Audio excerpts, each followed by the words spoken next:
Speaking of M. Scott Peck, I might as well do a book review on his second book that I read, The People of the Lie. So, this one it started out very much on the heels of The Road Less Traveled. And I thought it was going to be really good. And it was. There was a lot of really good stuff and some extremely good insights. And there were things in there that I saw in myself. People of the Lie is his way of talking about human evil, and he believes that we all, or believed, that we all lie to ourselves and are insecure, and we all have varying degrees of evil. And then there are people who are just evil, and that either do know that they're evil and are doing it on purpose, or don't know that they're evil and won't ever know, because they'll never accept other people's help or other people's guidance or anything like that. What I got from the book was that even though at times I've had moments of clarity, there's always a deeper and clearer way to see things. There's always another level of things where I may see it to a certain extent. Say a certain aspect of my personality that's inherently evil. I may see that to a certain extent, but I don't fully see it, or I don't see it to the depth of what it could become, or I don't see how it's affecting other people, or I don't see how it's affecting me, or I don't, there's so many different areas where I see it to a certain extent, or sometimes I don't see it at all. But that's the point of self-actualization. That's the point of knowing who you are, figuring out who you are. And the only reason to dwell on the past and the things that happened are to find out how you reacted and how you can grow from those things. It's not to dwell on them per se. It's more to contemplate them. And how did that form you, and what is the work you need to do going forward? All of that to say, he talks about that in there. He uses case-specific examples, and he does go into the whole narcissism thing pretty heavily, and has a patient that he uses to demonstrate that example. Kind of a little bit of a benign thing in that she didn't hurt anyone but him and herself. It's not to say that it's benign that she hurt him or herself, but she wasn't out hurting the world. She wasn't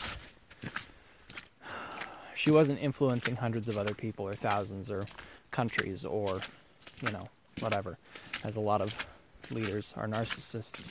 We all are narcissistic, but a lot of leaders are pathological narcissists, classic narcissists, I guess you'd say. Anyway, in my opinion, the whole narcissism thing has kind of swung way too far. Where now everybody's a narcissist and everybody's got this wrong with them and everybody's got that wrong with them, when in a lot of cases they may have narcissistic tendencies, but truthfully just have neurosis of some sort, and mild personality disorders. This is my personal experience, having been accused for years of being a narcissist, but knowing full well, after reading the definition of a narcissist, that I'm not. I do feel empathy, I do feel pain, I do recognize other people as individual entities other than myself. I don't seek to hurt people for my own gain, for my own pleasure. I have the ability to keep quiet and not have to have my dog in the fight, so to say. I don't have to be heard all the time. I don't have to show that I'm boss. And a lot of the ways that I have seen where I am a narcissist is by seeing where I'm not a narcissist, which then weeds out the other parts. I am selfish. We are all selfish. there are some of us that are more selfish than others. Some of the self-defense mechanisms I have put on are just that. They were self-defense mechanisms developed at a very, very young age to shield me from pain and to shield me from hurt that may have been purposeful, may not have been purposeful. Most times it's not, if you're dealing with rational people who are trying to do their best in the world. The truth is, most people are trying to do their best. Most people don't set out to do bad things to other people. That's not what most people set out to do. And most evil people, I don't think they're self-aware enough to realize that they're loving what they're doing when they hurt other people. And I've been in that state too, where I've hurt people and not realized that I was hurting them as I was hurting them, or counted the cost of the action I was taking. All that to say, that's kind of a sidetrack, but that's kind of what the book took me to. It helped me to unlock a lot of that stuff and kind of look a little deeper at some of the things that most people would rather never look at. And that's the point of the journey I'm on, is to do that, is to look at all the stuff that I'd rather not look at, to learn and grow from the pain that I've felt and the things that have been said and done from me or to me, either one. And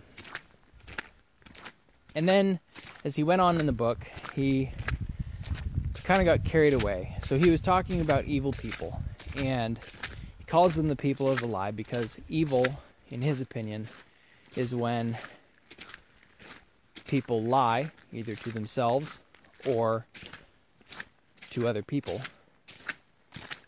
and when they're lazy. That can be anything. Laziness is just not doing the work we know we should do, or choosing to do something easier instead of right. Anyway, that section of the book, the first 2/3 of the book, were really, really good, I thought. He went into demon possession a bit, which I enjoyed because I come from I guess an evangelical-ish Christian background, where there was some,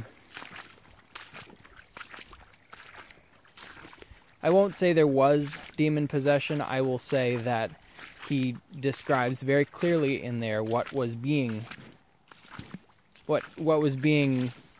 kind of shoveled off on, oh, they're just possessed by a demon. He was saying demon possession, in his experience, having been a part of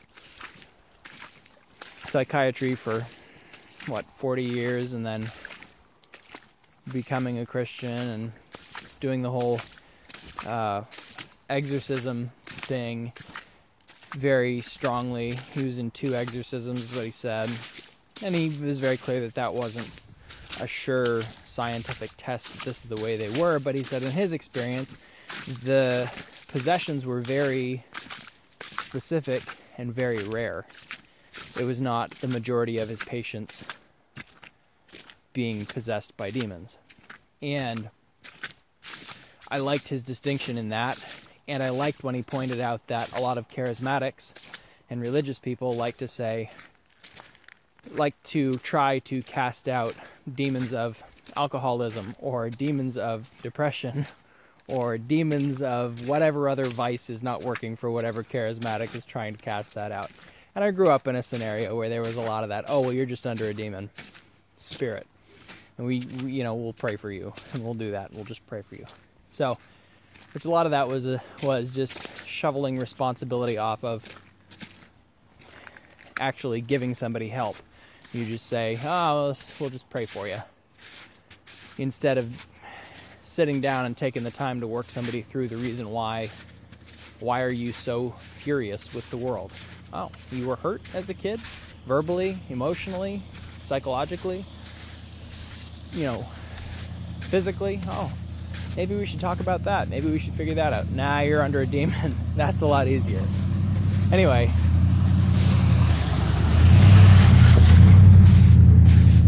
all that to say, cynicism aside, sarcasm aside, all that to say, he did go into that, and he did talk about that. And I thought his observations were very true and lined up with a lot of observations that I have heard from people, from rational people, balanced people who have talked about demon possession versus psychological disorders. And he was very clear on the fact that there was a distinction between the two. And then he got extremely sidetracked, which I understand. He worked for the military for a long, long time, and he worked high up in the government, and he was a part of a team that did a survey into the My Lai massacre in Vietnam in the 60s, and to find out what was the reason that these soldiers did this. The Army was asking a group of psychologists to do that. And when they gave them the answer, they did this because they were preconditioned to do this by everything you've been teaching them to do. The military was like, no, we don't believe that. Which, that's what you get. You train people to go kill people. You desensitize them to the idea of killing. And you put them in horrible conditions, and you mess with their mind, and you give them propaganda, and you don't feed them the other side of the story. They do what they're supposed to do. They kill other people. That's what they're supposed to do. They're supposed to go over. Your soldiers are supposed to go over, and they are supposed to fight for your country, which by definition means killing other people. The My Lai massacre was horrible, but it's not like it was new to America to massacre people willy-nilly. It's just that there was news coverage of it and very historic pictures of it. And so it hit the American psyche really hard, because the truth is, and he explains this in the book, as Americans, we signed off on the war because we didn't all get up in revolution and refuse to go, but we also didn't want to be touched by the war, which I wasn't even alive for this. So this is all me looking back at the 50s and the 60s and the early 70s and kind of just looking back on it and reading a lot of the stuff about it, learning a lot about the American psyche. Anyway, he got really, really deep in that, and he just went off on the whole thing, which I understand it. I guess I understood it, and it was very personal for him. He was living in Okinawa at the time, I believe. And so he really got deep on that for like the last third of the book, which was okay. And he was using that to demonstrate group evil. And the observation, he did make very good observations about the group mentality versus individual mentality. And he said, which I agree with, he said that the group is a reflection of its individuals, and the maturity of the group will fall to the lowest common denominator of the individuals involved in the group. Which, if you walk that back and you think about it, that is so true.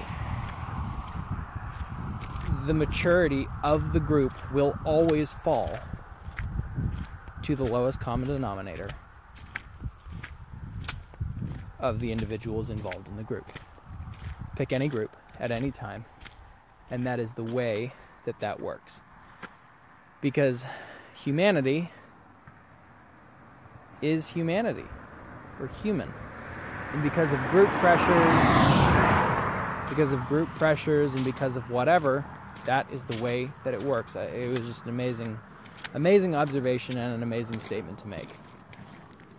Did it cut home to me? Sure, definitely. but it doesn't make it not true. Anyway, he had some really, really good things to say in the book. I really enjoyed the book. As always, if you're reading something, what I was taught growing up and what I really appreciate from my mom and my dad was, when you're reading something, are you reading it just to read, or are you reading it with the eye toward, what can I take from this? What can I learn from this for me? And how can this help to expand what I'm already thinking or headed on? Like, there's a reason you picked the book up. Unless you're just reading for fun. There's a reason that you picked that book up beyond, oh, this is a nice novel that I'm reading or whatever, which there's nothing wrong with that. Sometimes you need to disconnect and just read something that you enjoy. But